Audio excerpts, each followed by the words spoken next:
The emergency beacon pierced through the cosmic void like a scream in the darkness. Captain Sarah Chun felt her blood run cold as the automated systems aboard the UES Harbinger translated the alien distress signal. The bridge fell silent except for the steady hum of life support systems and the occasional beep from monitoring stations. "Ma'am, the signal is coming from the Kepler 442 system," reported Lieutenant Commander Marcus Webb, his fingers dancing across the navigation console. "Distance approximately 47 light-years from our current position." Sarah stared at the main display, with a translated message scrolled across in pale blue text.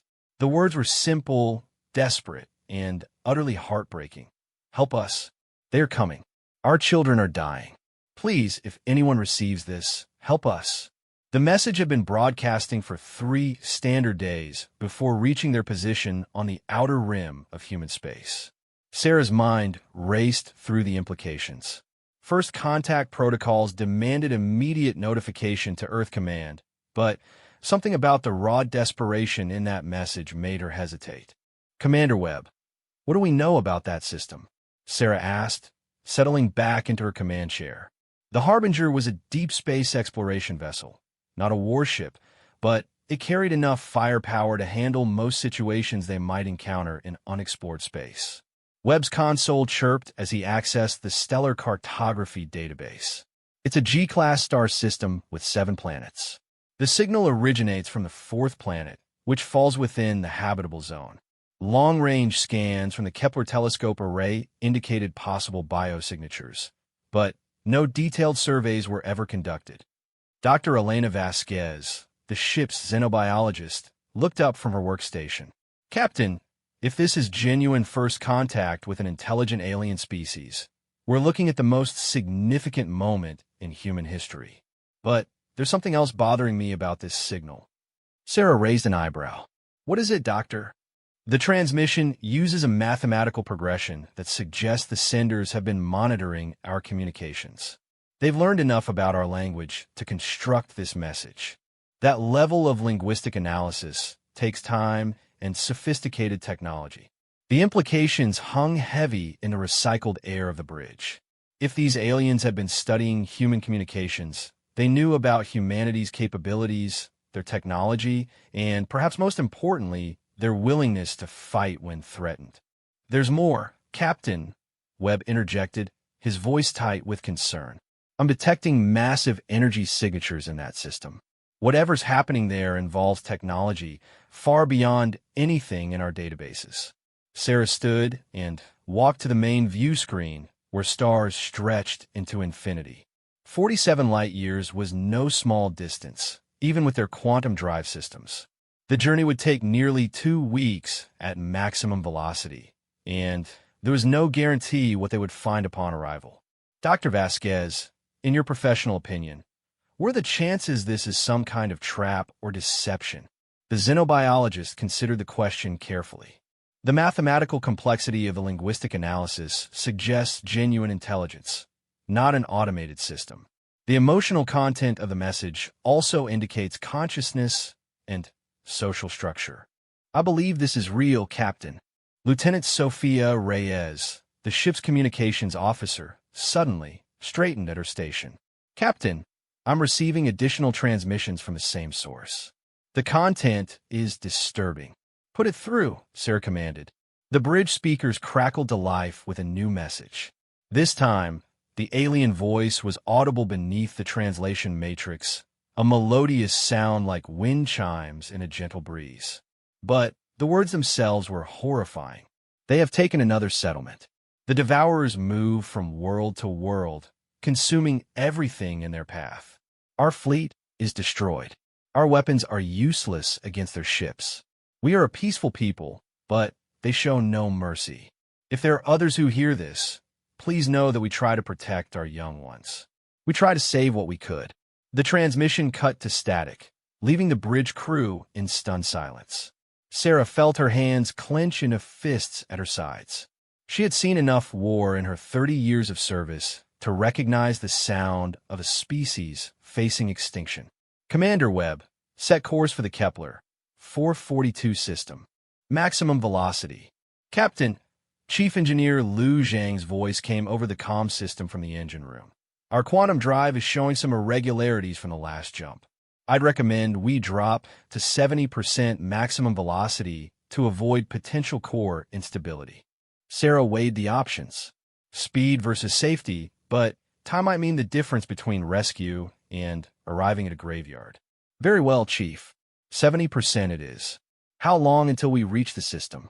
18 days, 17 hours at current velocity, ma'am. Dr. Vasquez, I want you to analyze every aspect of these transmissions. Language patterns, technological signatures, anything that might give us an idea of what we're dealing with. Both the aliens sending the distress call and these devourers they're afraid of. Already on it, Captain. I'll coordinate with our linguistic AI to build a more comprehensive translation matrix during the journey. Sarah turned to face her crew, noting the mixture of excitement and apprehension in their faces. The Harbinger carried a crew of 123 souls, scientists, and support staff mostly, with a small contingent of security personnel. They were explorers, not warriors. Listen up, everyone. We're about to make history, but we're also potentially flying into a war zone. I want all departments to run full diagnostics on their systems.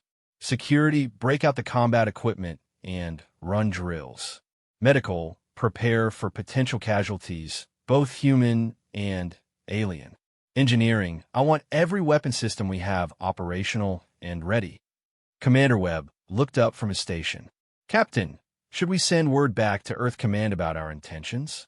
Sarah considered this carefully. By the time a message reached Earth and a response came back, they would already be deep into alien space. More importantly, she knew the bureaucracy would tie them up in protocols and committees while an entire species might be dying. Negative, Commander. We'll maintain communication silence until we have a full assessment of the situation. This is a time-sensitive humanitarian mission. Over the following days, the Harbinger became a hive of activity. Dr. Vasquez's team worked around the clock analyzing the alien communications, gradually building a picture of a species calling themselves the Zephyrians. They appeared to be a peaceful, technologically advanced civilization that had never encountered hostile alien life until the arrival of the Devourers. The Devourers themselves remained a mystery. The fragments of information painted them as a nomadic species that consumed the resources of entire worlds before moving on to the next target. Their technology seemed to focus on overwhelming firepower and rapid resource extraction. Captain, Dr. Vasquez reported during their daily briefing, I've made some disturbing discoveries about the Devourer fleet composition. Based on the energy signatures we're detecting, they're using what appears to be matter conversion technology. They're literally breaking down planets at the molecular level and converting the material into ship components and fuel. Lieutenant Commander Webb whistled low. No wonder the Zephyrian weapons are useless. How do you fight something that can turn your own planet against you? With extreme prejudice, Sarah replied grimly. What about our weapons? Will they be effective? Chief Engineer Zhang, who had joined a briefing via holographic projection, nodded confidently. Our kinetic weapons should punch right through any energy shielding they might have. The real advantage we have is our fusion torpedoes. If we can get close enough, we can cause significant damage to their matter conversion systems. Dr. Vasquez pulled up a tactical display showing the alien fleet movements based on the transmissions they had received. The Devourers appear to operate with a standard pattern. They send scout ships to identify resource-rich worlds, then deploy harvester vessels protected by heavy combat units. The entire operation takes roughly 2 standard months to strip a planet completely. How long have they been in the Zephyrian system? Sarah asked. Based on the timeline of distress calls, approximately 6 weeks. If the pattern holds, we might have only days before they complete their harvest and move on. The weight of responsibility settled on Sarah's shoulders like a lead blanket. 123 human lives under her command, racing toward a battle against an unknown enemy to save an alien species they had never met. It should have been an easy decision to turn back, to report to Earth Command, and let the politicians and military leaders decide humanity's response. But every time she closed her eyes, she heard that melodious alien voice speaking of children dying and settlements being consumed. She thought of her own daughter back on Earth, safe in the solar system's protective embrace, and knew she couldn't abandon another species' children to the same fate that might one day threaten humanity. "Captain," Lieutenant Reyes called from her communication station, "I'm receiving another transmission from the Zephyrian system. This one is different." "Different how?" "It's not a general distress call. It's specifically addressed to us." A chill ran down Sarah's spine. "How is that possible?" "I don't know, ma'am. But they're using our ship's quantum signature in the transmission header. They know we're coming." Sarah stared at the main view screen, where the distant stars seemed to mock her with their cold indifference. Whatever awaited them in the Kepler 442 system, it was clear that the Zephyrians possessed technology and capabilities that their distress calls had not revealed. "Put the transmission through," she commanded. This time, the alien voice came through with crystal clarity, the translation matrix having been refined over days of analysis. "Human vessel Harbinger, we sense your approach through the quantum foam. We did not expect others to answer our call for help. You travel toward great danger, but also toward great purpose. The Devourers have consumed 4 of our worlds. Only our home world remains, and its defenses weaken with each passing moment. If you truly come to aid us, know that you face an enemy that has destroyed civilizations across 1,000 systems. Turn back and live. Continue forward, and know that your courage will be remembered in the songs of our children, should any survive to sing them." The message ended, leaving the bridge in contemplative silence. Sarah looked around at her crew, seeing her own determination reflected in their faces. They were no longer just explorers heading into the unknown. They had become humanity's first representatives in an intergalactic war. "Maintain course and speed," Sarah ordered, "and prepare for anything." The Harbinger continued its journey through the void, carrying with it humanity's first chance to prove that they were more than just another species reaching for the stars. They were the children of Earth, the survivors of countless wars and disasters, the descendants of those who had crawled out of caves and built cities among the clouds. And they were coming to fight. The quantum wake alarm screamed through the corridors of the UES Harbinger as they dropped out of faster-than-light travel at the edge of the Kepler 442 system. Captain Sarah Chun gripped her command chair as artificial gravity fluctuated momentarily, the ship's systems adapting to normal space-time. "Status report," she called out as the main view screen flickered to life, revealing a star system in chaos. Lieutenant Commander Webb's face went pale as sensor data flooded his displays. "Captain, I'm reading massive debris fields throughout the inner system. Multiple planetary bodies showing signs of consumption. The 4th planet's mass has been reduced by approximately 40%.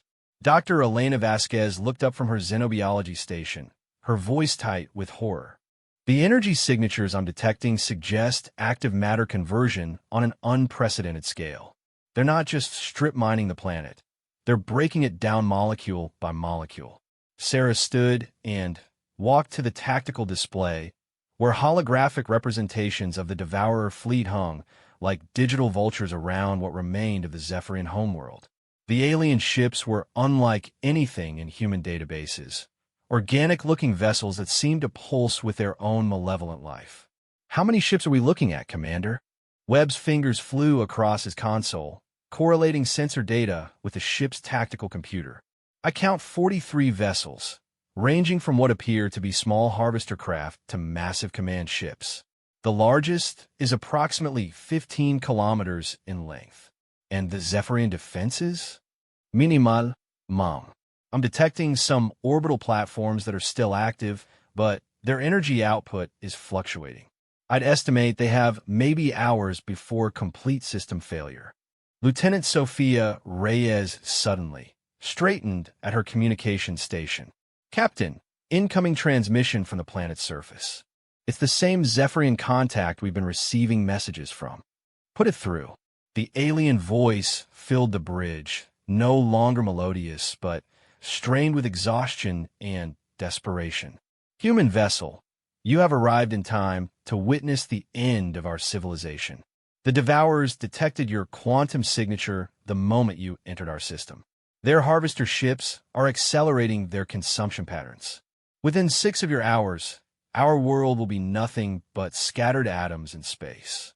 Dr. Vasquez leaned forward intently. Are there survivors? Can we evacuate anyone? Our remaining population numbers fewer than 2 million souls, scattered across underground shelters on 3 continents. Our transportation systems have been destroyed, and our defensive platforms are failing. We do not ask you to die for strangers, humans. But if you have weapons that can damage their ships, perhaps you could buy time for some of our children to escape in the few vessels we have remaining. Sarah felt something cold and implacable settle in her chest. 2 million innocent beings facing extinction, and the Harbinger was their only hope.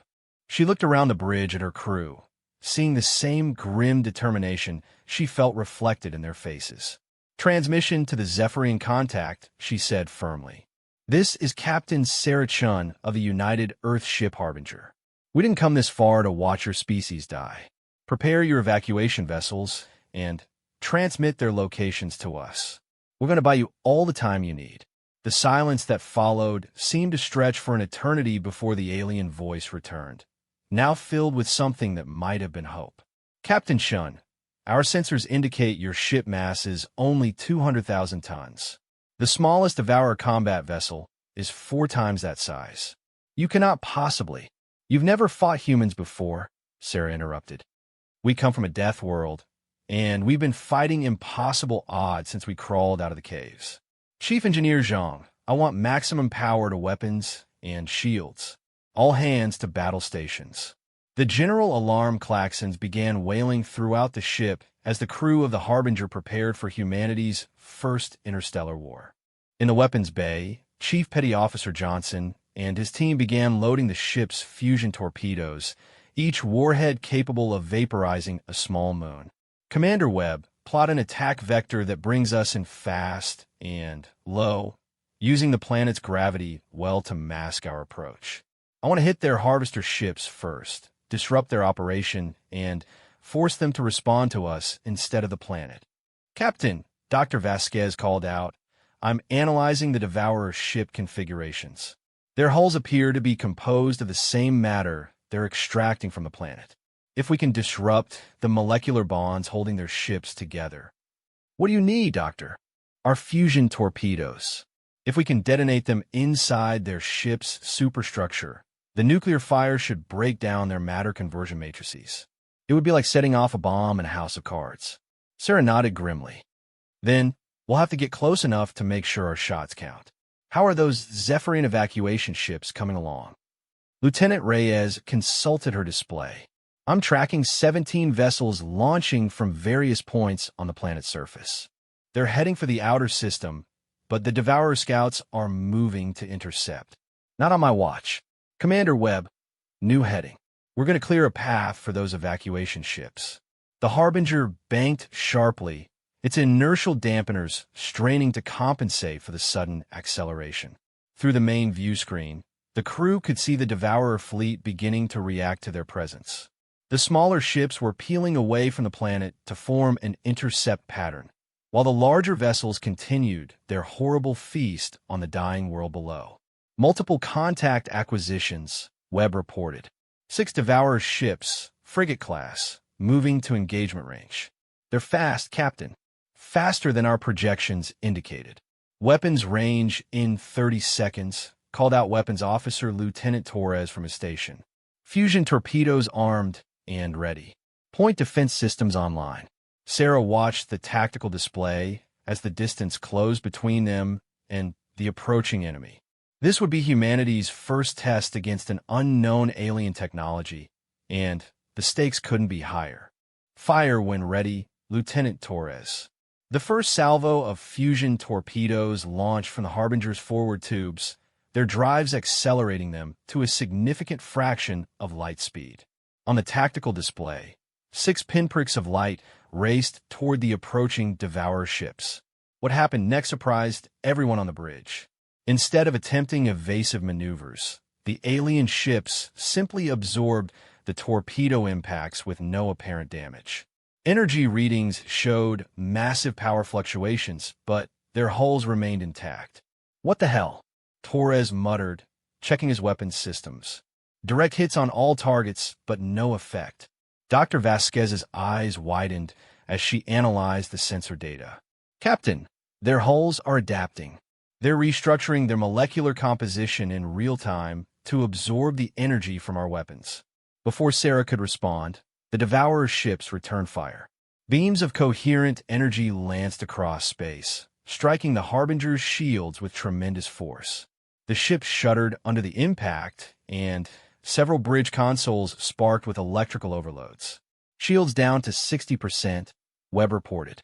"Those energy weapons are unlike anything in our databases. They're not just kinetic or thermal. They're actually trying to break down our ship's molecular structure." Sarah's mind raced through tactical options. Conventional weapons weren't working, and they couldn't take many more hits from those dissolution beams.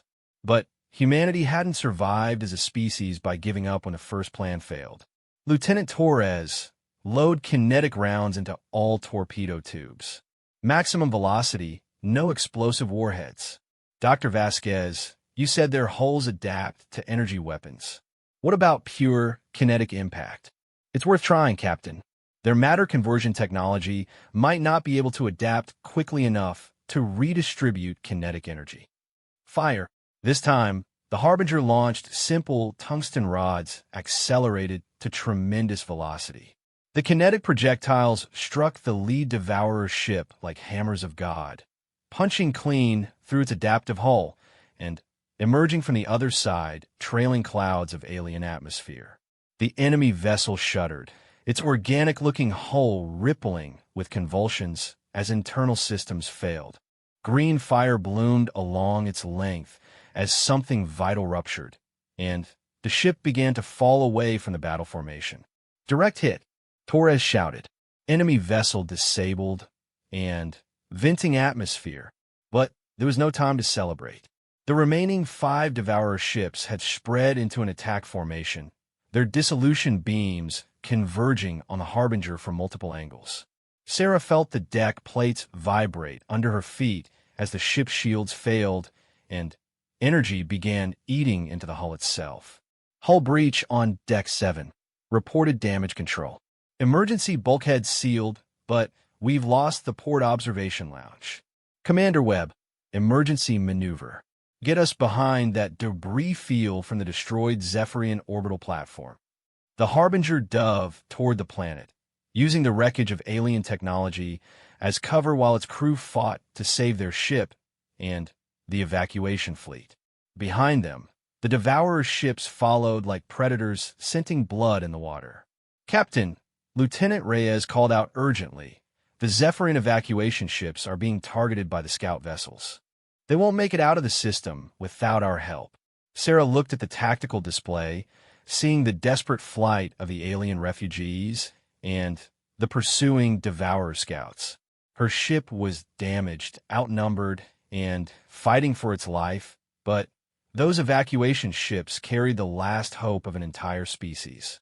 "Chief Engineer Zhang," she called over the comm, "I need everything the engines can give me. And I mean everything. Captain, if I push the fusion reactors beyond safe parameters, we might lose containment. The entire ship could be vaporized. Chief, if we don't help those evacuation ships, we might as well be vaporized. Those people trusted us to save their children. We're not going to let them down." Zhang's voice came back immediately, filled with the same determination that drove every human who had ever faced impossible odds. "Aye, Captain. Emergency power to all systems. You'll have everything I can give you." The Harbinger surged forward with renewed speed, racing to intercept the Devourer scouts before they could reach the fleeing Zephyrian ships. Behind them, the main battle fleet continued to pursue, their dissolution beams reaching across space like fingers of death. Multiple torpedo locks, Torres reported, firing all kinetic rounds. Space filled with tungsten projectiles as the Harbinger unleashed everything in its arsenal. Some missed their targets, but enough found their mark to disable 2 more Devourer ships. The scout vessels pursuing the evacuation fleet found themselves under attack from an enemy they couldn't adapt to quickly enough. But victory came at a price. The pursuing battle fleet had closed the distance, and their concentrated fire overwhelmed the Harbinger's damaged defenses. The ship shook violently as hull plating vaporized, and internal systems failed throughout multiple decks. Engineering reports critical damage to the quantum drive. Webb called out over the chaos. "We're not getting home under our own power, Captain." Sarah looked at the main view screen, where the Zephyrian evacuation ships were finally pulling away from the planet and heading for the safety of deep space. 17 ships carrying the survivors of an entire civilization, their children safe because 123 humans have been willing to fight impossible odds. "Did we buy them enough time?" she asked. Dr. Vasquez checked her sensors and nodded. "The evacuation fleet is clear of the gravity well. They're jumping to faster-than-light travel now." As if sensing that their primary prey had escaped, the Devourer fleet began to withdraw from their pursuit of the damaged human ship. They had larger concerns. The matter conversion of the planet below was still incomplete, and every moment of delay meant resources lost. The Harbinger drifted among the debris of the battle, its crew working frantically to repair critical systems, while the enemy ignored them in favor of completing their harvest. On the main view screen, the Zephyrian homeworld continued to dissolve into its component atoms, but somewhere in the vast darkness of space, 17 ships carried the hope of a species toward an uncertain but possible future. "Damage report," Sarah ordered, settling back into her command chair. "Hull breaches on 6 decks, quantum drive offline, main fusion reactor operating at 40% efficiency," Webb reported. "But we're alive, Captain." "And so are they," Sarah nodded, watching the stars through the bridge viewports. Humanity had fought its first interstellar battle, and learned that courage and determination could overcome even impossible odds. But she also knew that this was only the beginning. The Devourers would continue their path of destruction across the galaxy, and now they knew that another species was willing to stand against them. The war for the galaxy had begun, and Earth's children were ready to fight. Admiral Catherine Morrison stood before the holographic display in the war room of Terra Station, watching the tactical readout from the Harbinger's black box recordings for the 20th time. 3 months had passed since Captain Chen's desperate message had reached Earth through a Zephyrian refugee ship, and the entire human military apparatus had transformed overnight. "Show me the weapon's effectiveness analysis again," she commanded, her weathered hands clasped behind her back. The hologram shifted to display the battle data, showing how human kinetic weapons had succeeded where energy-based attacks had failed. Dr. James Harrison, the Terran Defense Force's new xenotechnology specialist, stepped forward to explain the findings. "Admiral, the Devourer ships use what we're calling adaptive matter for their hulls. It can restructure itself at the molecular level to absorb and redirect energy attacks. But kinetic weapons, pure mass traveling at high velocity, overwhelm their adaptation protocols. They simply can't redistribute that much physical force quickly enough." Morrison nodded grimly. "And the intelligence from the Zephyrian refugees. Disturbing, ma'am. The Devourers aren't just raiders or conquerors. They're a civilization-ending plague that's been moving through this spiral arm of the galaxy for over 2,000 years. 43 species have been completely exterminated. The Zephyrians were number 44. The weight of that revelation settled on everyone in the room. Humanity had just made contact with an enemy that considered entire civilizations as nothing more than raw materials to be processed. What about the refugee ships? Are they willing to share their technology with us?" Dr. Harrison gestured, and The hologram shifted to show 17 sleek alien vessels currently docked at Luna Station. They're more than willing, Admiral. They're desperate for allies. The Zephyrians had accumulated intelligence on Devourer movements for the past century. They know where the next attacks will occur. And the Caridian Republic, approximately 60 light-years spinward. Population, 4 billion. The Devourers will reach their system in approximately 8 months. Morrison studied the star charts, calculating distances and travel times. 8 months to prepare for a war against an enemy that had never been defeated. It should have been impossible, but humanity had always specialized in achieving the impossible. Status report on the new fleet construction, she ordered. General Patricia Walsh stepped forward, her uniform bearing the insignia of the newly formed Terran Expeditionary Force. We have 67 ships, either completed or nearing completion, Admiral. The Zeus-class dreadnoughts are equipped with the new hypervelocity kinetic systems based on what we learned from the Harbinger encounter. Each ship carries enough tungsten projectiles to level a small moon.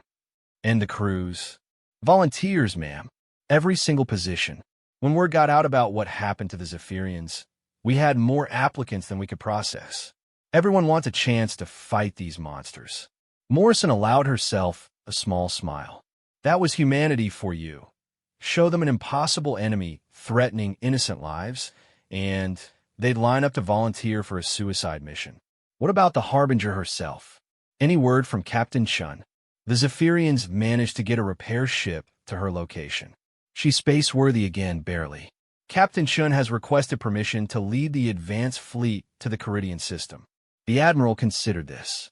Chun had the most experience fighting the Devourers, but she'd also lost nearly 30% of her crew in the last engagement. Still, experience against this particular enemy was more valuable than any amount of training. Permission granted. She'll command the advanced squadron, 6 ships, heavy kinetic armament. They'll establish contact with the Caridians and begin evacuation procedures if necessary. Dr. Harrison looked up from his datapad. Admiral, there's something else you need to know. The Zephyrian refugees have been analyzing our combat recordings, and they've made some unsettling observations about human tactical thinking, such as they're amazed that Captain Chun engaged the Devourer fleet at all. Apparently, every other species they've encountered follows the same pattern when facing the Devourers. Attempt negotiation, try to find peaceful solutions, look for compromise. When that fails, they retreat or surrender. General Walsh snorted. Idiots. You can't negotiate with a plague. Exactly, ma'am. But it goes deeper than that. The Zephyrian military advisor, Windchaser Thermal of the Morning, says that humans approach warfare differently than any species they've encountered. We don't fight for territory or resources. We fight for principles. For people we've never met and may never see again. Morrison nodded slowly. The Devourers have never encountered a species like us before. They're used to fighting beings who see war as a last resort. We see it as a tool. The holographic display shifted again, showing the projected fleet movements toward the Caridian system. 67 ships carrying the combined hopes of 2 species, racing to save a third they had never met. It was insane, impossible, and absolutely certain to cost thousands of human lives. Morrison loved it. Signal the fleet commanders, she ordered. We launch in 72 hours. Objectives are simple. Save the Caridians, destroy as many Devourer ships as possible, and send a message to every other species in the galaxy that the age of running from monsters is over. The next 72 hours passed in a blur of final preparations, crew transfers, and weapons testing. The Zeus-class dreadnought Olympus would serve as the fleet flagship, its massive railguns capable of accelerating tungsten projectiles to nearly 10% of light speed. Alongside it, the Ares, Thor, and Mars would form the heavy assault group, while smaller ships provided support and coordination. Captain Chen's advanced squadron had already departed, their mission to establish contact with the Caridians and gather intelligence on the approaching Devourer fleet. Her last transmission had been brief, but encouraging. Caridians are grateful for our assistance. They're a warrior culture, Admiral. They won't go quietly. When a main fleet finally departed from the Sol system, it represented the largest military force humanity had ever assembled. Earth's orbital shipyards had worked around the clock to produce weapons specifically designed to kill Devourers, and every ship carried enough kinetic ammunition to fight a prolonged campaign. Admiral Morrison stood on the bridge of the Olympus, watching the stars stretch into lines as the fleet entered faster-than-light travel. Beside her, the Zephyrian advisor Windchaser, Thermal of the Morning, stood with alien dignity, his crystalline form refracting the bridge lighting into prismatic patterns. "Your species fascinates me, Admiral Morrison," the alien said, his translated voice carrying harmonics that human ears couldn't properly interpret. "You have known of the Devourers for mere months, yet you marshal this great fleet to save strangers in a distant star system. Why?" Morrison considered the question carefully. "Because it's the right thing to do, and because if we don't stop them now, eventually they'll come for us. The Devourers have never been stopped, Admiral. They have consumed civilizations that span multiple star systems. What makes you believe humanity can succeed where 43 other species have failed?" The Admiral smiled, and there was something in that expression that made the Zephyrian take an unconscious step backward. Because those other species were fighting to survive, Windchaser were fighting to win. The fleet journey to the Caridian system took 11 days, during which human and Zephyrian scientists worked together to refine their understanding of Devourer technology and tactics. What they learned was both encouraging and terrifying. The Devourers operated on a predictable pattern. Scout ships would identify resource-rich worlds, followed by the arrival of harvester vessels protected by combat units. The entire operation took approximately 60 standard days to consume a planet completely. But they had one weakness. They were utterly unprepared for aggressive action from their intended victims. Every species they've encountered has followed the same defensive strategy, Dr. Harrison explained during a fleet-wide briefing. Fortify their worlds, try to hold out until help arrives, or the Devourers move on. No one has ever taken the fight directly to them. Admiral Morrison studied the tactical projections on her display. The Devourer fleet heading for the Caridian system numbered over 200 ships, including several massive command vessels that were each larger than anything in the human fleet. By conventional military thinking, attacking such a force would be suicide. But humans had never been particularly conventional. "What about their command structure?" she asked. "Highly centralized, based on what we've observed. The large command ships seem to coordinate all harvester and combat activities. If we could eliminate them, the rest of the fleet would lose coordination," Morrison finished. "Interesting. Signal all ship commanders. We're going to try something that's never been attempted before, a decapitation strike against the Devourer command fleet." When the human fleet arrived at the edge of the Caridian system, they found a scene of organized chaos. The Caridians had indeed proven to be a warrior culture, their ships engaging the Devourer fleet in running battles throughout the inner system. But they were losing, overwhelmed by sheer numbers and the aliens' matter conversion technology. Captain Shin's advanced squadron was fighting desperately alongside the surviving Caridian vessels, their kinetic weapons scoring kills against the smaller Devourer ships. But the massive command vessels remained untouched, protected by screens of combat ships and their own adaptive defenses. "Signal from Captain Shun, Admiral," the communications officer reported. "She's requesting immediate tactical support. The Caridian home fleet is down to 30% strength." Morrison looked at the tactical display, seeing the spreading points of light that represented one of the largest space battles in galactic history. Somewhere in that chaos, 4 billion innocent beings waited to learn whether they would live or die. "Signal the fleet," she commanded. "All ships, this is Admiral Morrison. Today we're going to do something that's never been done before. We're going to teach the galaxy that some monsters can be killed. All ships, attack formation. Target those command ships and show these Devourers what it means to fight the children of Earth." The human fleet surged forward into battle, their weapons charging and crews preparing for humanity's first attempt to turn the tide in a galactic war. Behind them, Earth's blue marble hung in space like a promise. No matter how far humans traveled or how fierce the enemies they faced, they would always fight for home and the innocents who couldn't fight for themselves. The battle for the Caridian system was about to begin, and with it, the real test of whether one angry species from a death world could stand against a force that had terrorized the galaxy for millennia. The space around the fourth planet of the Caridian system had become a graveyard of shattered ships and venting atmosphere. Admiral Catherine Morrison watched from the bridge of the Olympus as her fleet closed distance with the Devourer command vessels, their massive forms looming like dark mountains against the starfield. All ships report ready for attack run, Commander Torres announced from the tactical station. Kinetic weapons charged and locked on target. The Caridian survivors fought alongside them with desperate courage, their triangular ships weaving between the human dreadnoughts like silver daggers. Admiral Morrison had to admire their tenacity. Even facing extinction, they refused to retreat. Signal from the Caridian flagship, Admiral, communications reported.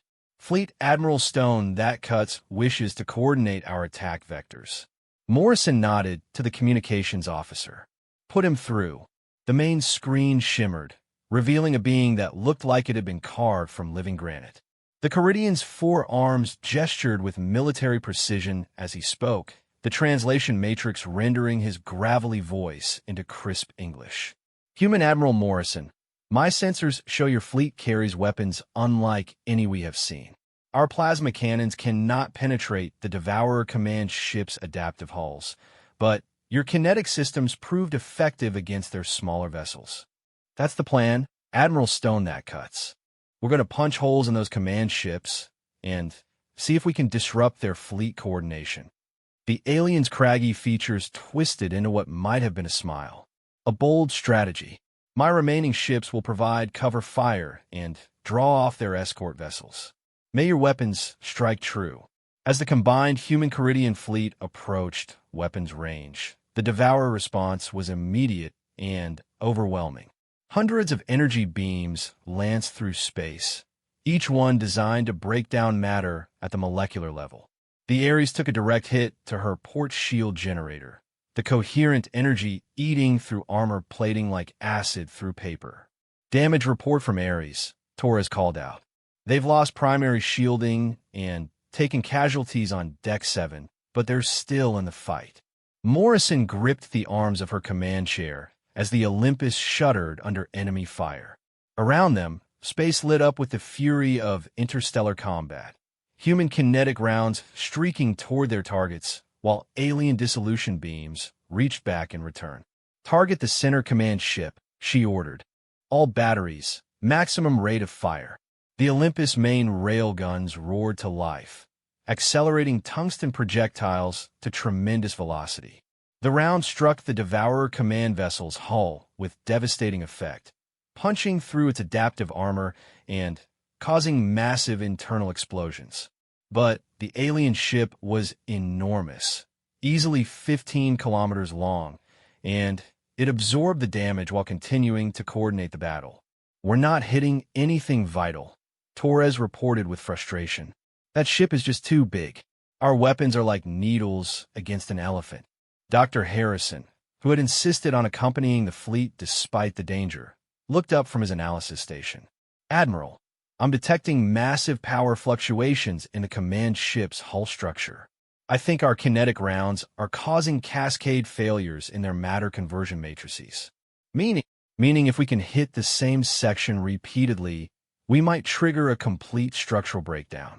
Their own technology could tear the ship apart from the inside. Morrison smiled grimly. All ships, concentrate fire on the center command vessel's midsection. Pour everything we have into that same target zone. The human fleet responded with synchronized fury. 67 ships unleashed their kinetic weapons in a concentrated bombardment that lit up space like a miniature star. Tungsten rounds slammed into the Devourer ship faster than its adaptive systems could compensate, each impact weakening the molecular bonds that held the massive vessel together. But the Devourers weren't passive targets. Their escort ships swarmed toward the human fleet, dissolution beams carving through space in deadly patterns. The destroyer Artemis took multiple hits and exploded in a brief nova of superheated gas and metal. The cruiser Zeus lost her engines and began tumbling helplessly through the battle zone. "Sir," Commander Torres called out urgently, "the other two command ships are moving to flank us. If they get us in a crossfire." "I see them," Morrison replied, watching the tactical display as the massive alien vessels attempted to trap the human fleet. "Signal Captain Chun. Execute Maneuver 7. Across the battle space, the Harbinger and her escort ships suddenly changed course, diving toward the planet's surface while firing spread patterns of kinetic rounds. The Devourer's ships followed, pulled away from their defensive positions by what appeared to be a retreating enemy. It was exactly what Morrison had hoped for. "Now," she commanded, "all ships, emergency acceleration toward the center command ship. We're going to ram that thing with everything we have." The human dreadnoughts surged forward at maximum thrust, their crews pressed back into their seats by crushing acceleration forces. On the main screen, the Devourer command ship grew larger and larger, its organic-looking hull rippling with the damage from their sustained bombardment. "Admiral," Dr. Harrison called out in excitement, "I'm reading massive structural failures throughout the target vessel. The cascade is spreading." As if his words had been prophetic, the alien command ship began to come apart. Sections of hull peeled away like flower petals, venting atmosphere and alien crew members into the vacuum. Internal explosions rippled along its length as the matter conversion systems failed catastrophically. "Target destroyed," Torres shouted. "The command ship is breaking up." The effect on the Devourer fleet was immediate and dramatic. The coordinated attack patterns that had been overwhelming the Caridian defenses suddenly dissolved into chaos. Smaller ships found themselves without orders, their formation discipline collapsing as they attempted to retreat toward the remaining command vessels. "Signal all ships," Morrison ordered. "Press the attack. Don't give them time to reorganize." What followed was less a battle than a slaughter. The human fleet tore through the disorganized Devourer ships like wolves among sheep, their kinetic weapons proving devastatingly effective against the aliens' adaptive technology. The Caridians, seeing their ancient enemy finally vulnerable, fought with renewed fury, their plasma cannons burning through Devourer hulls weakened by human bombardment. Captain Chen's squadron emerged from behind the planet, having successfully drawn away the second command ship's escorts. Her ships formed up in attack formation, ready to repeat their successful tactics against the remaining enemy command vessels. "Admiral," the communications officer called out, "I'm receiving a transmission from the remaining Devourer ships. They're requesting terms for surrender." Morrison felt her eyebrows rise in surprise. "Surrender? Put it through." The voice that emerged from the bridge speakers was unlike anything they had heard before, mechanical and emotionless, without any of the organic quality they associated with living beings. "Human vessels, we acknowledge your superior tactical capabilities. We offer cessation of hostilities in exchange for safe passage from this system." Admiral Morrison looked around her bridge, seeing the same grim determination in her crew's faces that she felt in her own heart. These aliens had murdered 43 civilizations, billions of innocent beings, and now they wanted safe passage to continue their genocidal rampage elsewhere. "Signal to all Devourer vessels," she said clearly. "This is Admiral Morrison of the Terran Defense Force. Your request for safe passage is denied. You will surrender unconditionally and submit to judgment for crimes against sentience, or you will be destroyed where you stand." The response came back immediately, the mechanical voice now carrying what might have been confusion. "We do not understand. We offer you survival. Why do you continue to fight when victory has been achieved?" Morrison's smile was cold as winter on Pluto. "Because victory for us means making sure you can never hurt anyone else ever again." You have 60 seconds to surrender unconditionally. The silence that followed stretched for exactly 1 minute. Then, the Devourer's ships opened fire again, their dissolution beams lancing through space in a desperate final assault. But their coordination was shattered, their command structure broken, and they faced an enemy that had grown up fighting impossible odds. The human fleet responded with overwhelming firepower, kinetic rounds tearing through alien hulls while Caridian plasma cannons provided supporting fire. One by one, the remaining Devourer ships were reduced to expanding clouds of superheated gas and debris. When the last enemy vessel exploded in a brief star of nuclear fire, the Caridian system fell silent, except for the quiet hum of ship systems and the occasional burst of emergency communications. Admiral Morrison stood on her bridge, looking out at the wreckage of what had once been an unstoppable fleet. "Casualty report," she ordered quietly. Commander Torres consulted his displays with a heavy heart. "We lost 14 ships, Admiral. Nearly 3,000 casualties. The Caridians lost approximately 60% of their fleet. It was a terrible price, but Morrison knew it could have been much worse. And, more importantly, they had proven something that the galaxy had never seen before. The Devourers could be defeated. Signal from the Caridian home fleet. Admiral, communications reported. Admiral Stone, that cuts, is requesting permission to come aboard." "Granted. And signal all ships, begin search and rescue operations immediately. Anyone floating a life pod gets picked up, human, Caridian, or otherwise." An hour later, Admiral Morrison stood in the Olympus main conference room, facing a gathering of human and Caridian officers.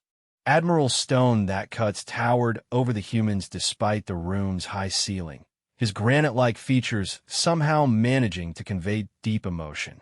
"Human Admiral Morrison," he said formally, "in the name of the 4 billion citizens of the Caridian Republic, I offer our eternal gratitude. You came to our aid when we were strangers to you, and you fought beside us when victory seemed impossible." Morrison nodded respectfully. "We did what any decent species would do, Admiral. The real question is what happens next." Next, the Caridian's 4 arms spread in a gesture that might have been confusion. Dr. Harrison stepped forward, his data pad displaying star charts and fleet movements. "Admiral, we've identified the next 3 systems the Devourers were planning to attack. The Trilani Collective, the Hegemony of Brass, and the Singing Gardens of the Ethereal. Millions of innocent beings who don't even know the enemy is coming."